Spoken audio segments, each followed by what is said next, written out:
The cancellation of Alice Asylum by EA simply doesn't make sense. For those who don't know, I believe it was early this year or late last year, I don't remember specifically, but EA denied American McGee to publish and develop the third and final game in his Alice franchise, which was going to be Alice Asylum. Their purported reason was they claimed that they didn't believe there was a market for the game. And anyone who knows pretty much anything about this fan base knows that that's not even close to being true, as the game was being 100% fan funded. As in, this was costing EA nothing. Now, maybe further down the road, they might have had to hire a couple people, to play test it and do a little bit of promoting. But the development cost itself was costing EA a fat total of $0 and 0 cents. Like, literally, all they had to do was say, all right, McGee, go do your thing, and as long as you're footing the bill. And again, they claimed that they didn't think there's a market for the game. And just the other day, I checked on the Steam charts to see how many active players there are for Alice Madness Returns, and it seems to average about 1,000 players a day, which is pretty good considering the fact like how old this game is, and with how buggy the PC version is. That's not bad. But again, the biggest reason this just doesn't make sense to me is even if EA didn't think there was a market for this game, all right, it's still being 100% fan funded. So clearly there are people who would buy this game. All right, and there is speculation that one day EA might have somebody else make it, and it really just wouldn't be the same. That'd be like if somebody else decided to write a sequel to The Lord of the Rings. That just wouldn't be the same as if Tolkien was the one writing it. And where things get even screwier is American McGee then tried to buy back the rights to his game, the game that EA says there's no market for. And they said no. Just why? This makes no sense to me.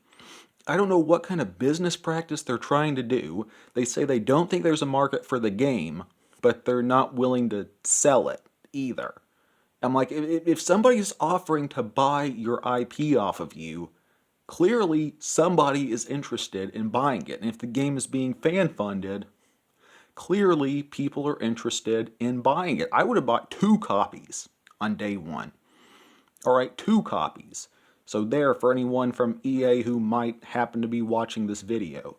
But instead of Alice Asylum, we got The Legend of Zao, a really random game that nobody asked for, EA promoted the crap out of, and failed so hard the company shut their doors recently.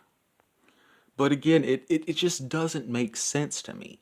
I mean, like, why would they have declined this game other than EA just sucks in general and somehow manages to destroy everything that they touch?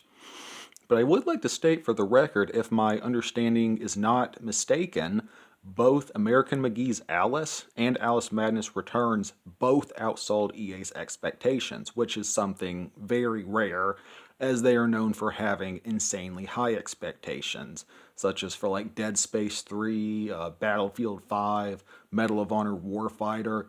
They put in Dante's Inferno, they put like really just unrealistic sales goals in to the point it's like just and no, there's no chance that the companies could have reached their sales expectations. And if McGee managed to do it twice, that's an achievement. That's something that EA should definitely consider. Is that twice his IP has outsold their expectations, whereas other games like Medal of Honor Warfighter, Dante's Inferno, I think it was Dead Space 3, they didn't meet EA's sales expectations. But McGee managed to pull it off. And American McGee's Alice does have a very passionate fan base.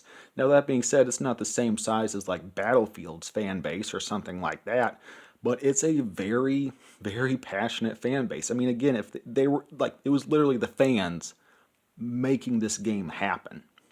All right, EA wasn't giving McGee money. The fans were doing it. And it would have been one thing if McGee was like, hey, EA, I need $5 million to develop my game. And they'd be like, no. But he's like, oh, hey, EA, so I basically just need you to sign this saying that I can develop my game. It won't cost you a penny. I just need your permission. I don't know. Maybe someday we'll get it.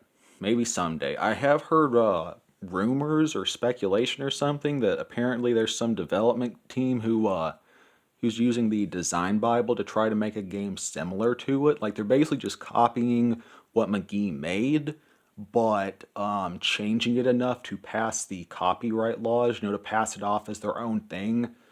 So that could be a positive if what I read is true.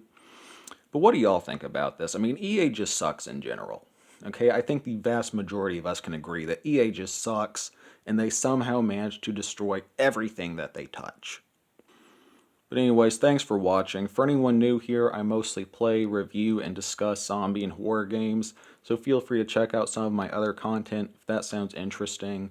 Thanks again for watching. Always remember that Jesus loves you all. Peace.